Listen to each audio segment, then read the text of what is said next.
Nesta terça-feira,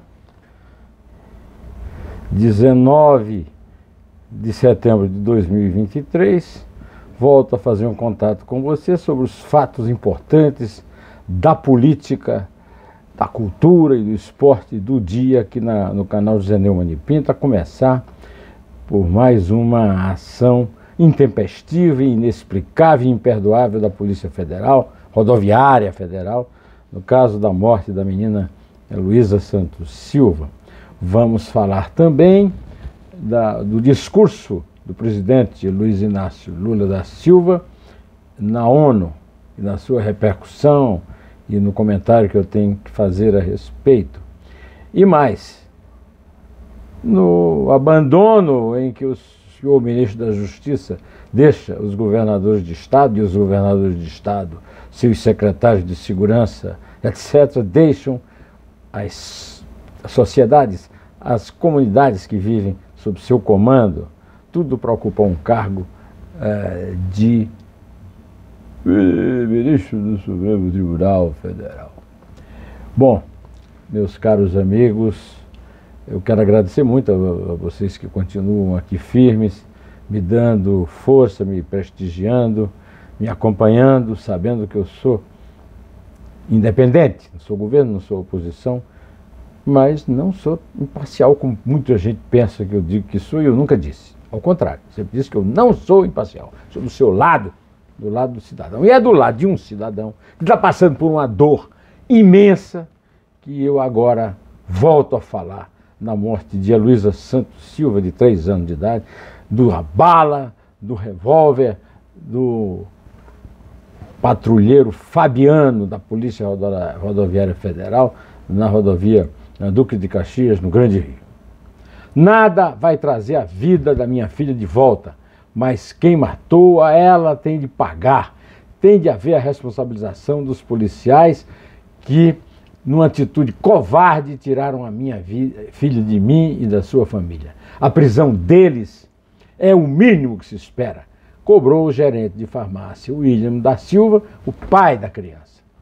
Uma tia que estava no carro e que até hoje está profundamente chocada quando a menina foi atingida na nuca e no ombro, contou que atitudes de pressão contra a família pelos patrulheiros começaram com a ordem aos berros do motorista, justamente o patrulheiro que atirou, o Fabiano, quando levava o carro, seguido pelo pai no carro dele, para o hospital, onde a menina foi socorrida e onde sobreviveu 9 dias e morreu porque não resistiu aos ferimentos. Aos berros, mandava que os parentes calassem a boca na hora que a menina estava sendo socorrida, levada para o hospital. Depois, aquilo que eu já falei ontem, que é um absurdo, as 28 visitas ao hospital e frequentes vistorias no carro atingido. Segundo o pai, a Polícia Rodoviária Federal ainda insistiu para tomar seu depoimento enquanto a filha estava na mesa da cirurgia e ele acompanhando a cirurgia. Quer dizer, a desumanidade espalhada. E que chegou ao comandante da Polícia Rodoviária, que nós já comentamos ontem: olha, isso, o Lula, o Flávio Dino e eu já demos ordem para ninguém atirar em carro nenhum na estrada. A ordem não foi obedecida, mas o juiz soltou o pistoleiro fantasiado de patrulheiro que atirou e matou Heloísa. Não tem nada a ver com a imagem romântica que a gente tinha da Polícia Rodoviária Federal. Antigamente, quando a Polícia Rodoviária Federal não era um facho de combatimento do Mussolini, ao estilo bolsonariano, nem também era uma perseguidora de bandido bom, bandido morto. Imagina uma menina de 3 anos ser tratada dessa forma, né? Nos anos 60, o Vigilante Rodoviário era um seriado brasileiro com muito sucesso na televisão, preto e branco. Eu assisti, era nosso herói. Foi criado e dirigido por Ari Fernandes, tendo como produtor técnico Alfredo Palacios, e foi exibido na década de 60 pela extinta TV Tupi. Ari Fernandes também é o compositor da canção tema da abertura da série, intitulada Canção do Vigilante Rodoviário, que fez muito sucesso por causa do sucesso da televisão, e do sucesso da Polícia Rodoviária no tempo em que ela era Polícia Rodoviária. Não era um grupo de antidemocratas atirando a esmo nas estradas no escuro da noite. Bom, hoje temos também o presidente Luiz Inácio Lula da Silva em mais uma abertura da Assembleia Geral da ONU em Nova York. O Lula, um dos seus discursos inaugurais da Assembleia, uma tradição que o Brasil herda por causa da presença de Oswaldo Aranha, o chanceler, na criação da Organização das Nações Unidas, disse que a guerra na Ucrânia escancara a incapacidade coletiva de fazer prevalecer os propósitos e princípios da Carta da ONU. Deve estar de brincadeira, né? A guerra da Ucrânia é a invasão de um país independente, de um país que tem limite, de um país que tem lei, que tem presidente, por outro país. A Rússia, de Vladimir Putin, ditador fascista. Tem muito babaca aí da esquerda que pensa que ele ainda é comunista, ao estilo de Stalin, porque ele foi da KGB. Não, é um ditador fascista e tem que ser tratado como tal. Houve uma invasão, mortes ainda, agora mesmo, né, vem notícia na televisão de mais mortes de civis em bombardeios da Rússia na Ucrânia. O Lula criticou o Conselho de Segurança da ONU, que segundo ele teria capacidade de mediar conflitos. A ONU não vale nada, e o Lula sabe disso. O Lula finge de ignorante para enganar os tolos. Ele sabe muito bem disso. Aí ele fez o suprassumo do cinismo, quando desejo igualmente expressar as minhas condolências às vítimas do terremoto no Marrocos e das tempestades que atingiram a Líbia, a exemplo do que ocorreu recentemente no estado do Rio Grande do Sul, no meu país, um país dele, viu? Esse país aqui, Brasil, é um país dele. Agora, o Rio Grande do Sul entrou aqui como Pilatos no credo, assim como quem diz, vamos falar do Rio Grande do Sul, estão reclamando que eu não fui. Não, foi lá, até agora, não deu nenhuma... não consolou nenhuma família que perdeu. É comovente você ver na televisão as famílias perdendo tudo e trágico você não vê uma autoridade do porte do presidente que se diz representante de democracia, governo do povo, e lá sequer agora vai socorrer Cuba. Lá na ONU ele disse que Cuba tem sido defensora de uma governança global mais justa. Liderança, mas Cuba é uma ditadura fascista. Cuba tem prisioneiros políticos, pena de morte, não tem eleição. Agora vem, Cuba defende a governança mais justa e até hoje é vítima do embargo econômico ilegal. É mesmo vítima de um embargo econômico ilegal dos Estados Unidos, que é de uma burrice ímpar. Agora, isso não quer dizer que Cuba seja democrático, nem que tenha justiça lá. O Brasil é contra qualquer medida coercitiva de caráter unilateral. Rechaçamos a inclusão de Cuba na lista de estados patrocinadores de terrorismo.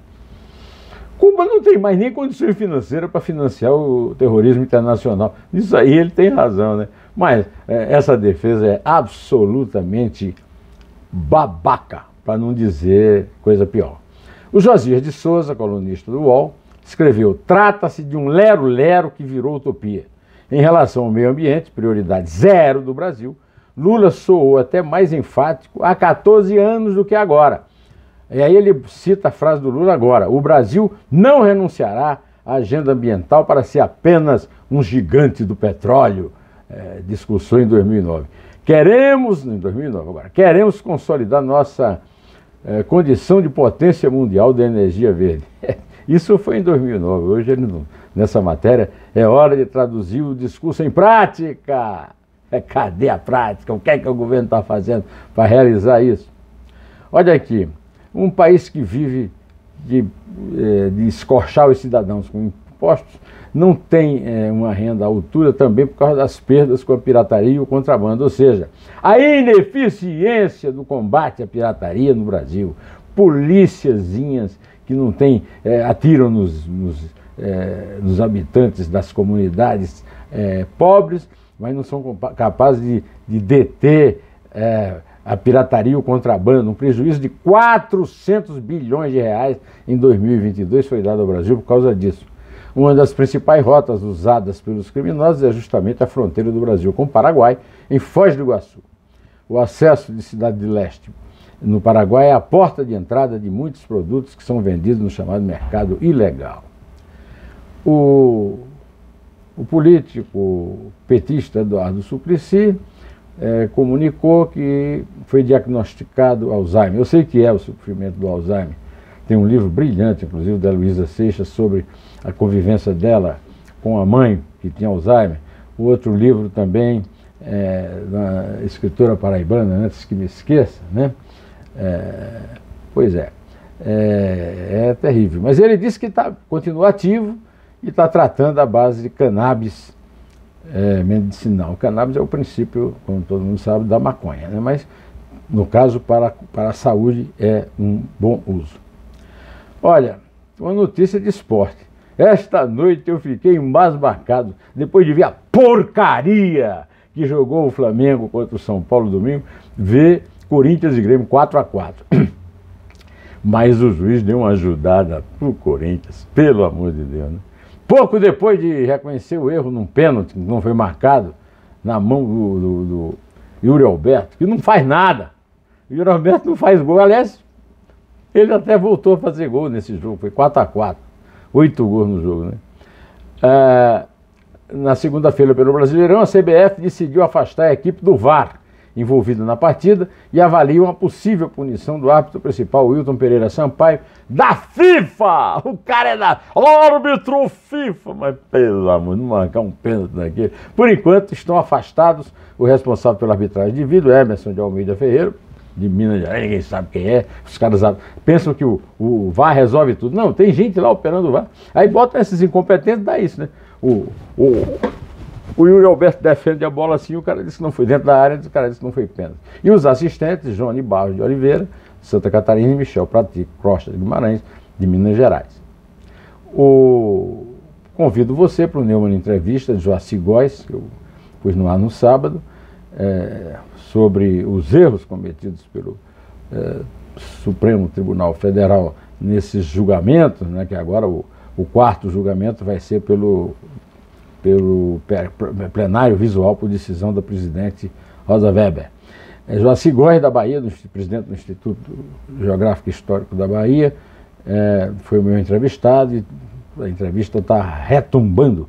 Retumbando também o Dois Dedos de Prosa, com Moacir Assunção, autor do livro Os Homens que Mataram o Facínora, sobre a família inimiga do Lampião a vida inteira, família da cidade de Nazaré, em Pernambuco, os nazarenos, e que esse livro se transformou num filme que até o fim do ano deverá estar pronto, do Marcelo Felipe Sampaio. Eu já vi uma cópia do filme, é comovente. Bom, eu vou ficando por aqui, direto ao assunto, em té!